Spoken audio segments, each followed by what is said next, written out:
Ay, kachabs. Ayan, gumawa ako ng chocolate puto na nilagyan ko siya ng overload na cheese.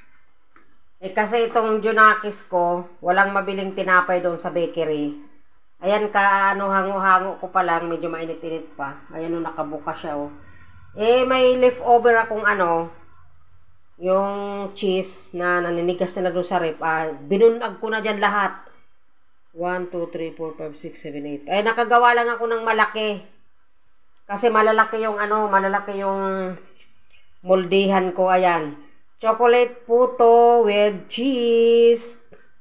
Ayan, siya, bukang-buka siya, oh. Yung iba hindi ganong kita yung buka dahil dahil natatabunan ng ayan, bukang-buka, oh. Natatabunan ng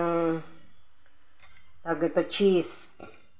Ayan yung pinakahapunan niya mamaya, paparisan niya ng noodles. Ang passion ko kasi talaga kachabs, ayan magluto-luto ng mga puto, kutsinta, ganyan.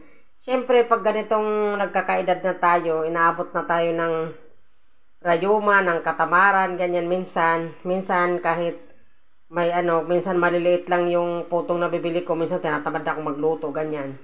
Ito, sinipag-sipag ngayon si Kachabi magluto ng potong chocolate with overload cheese. Ayoy, kasyab. Kung gusto mo rin magluto ng ganyan, try mo din mag-subscribe, mag-like, and share. Salamat. Mamaya ko na yan, tatanggalin sa moldihan kasi mainit pa. Kakahango ko lang. Ayun lang, try mo mag-subscribe, mag-like. Maraming salamat.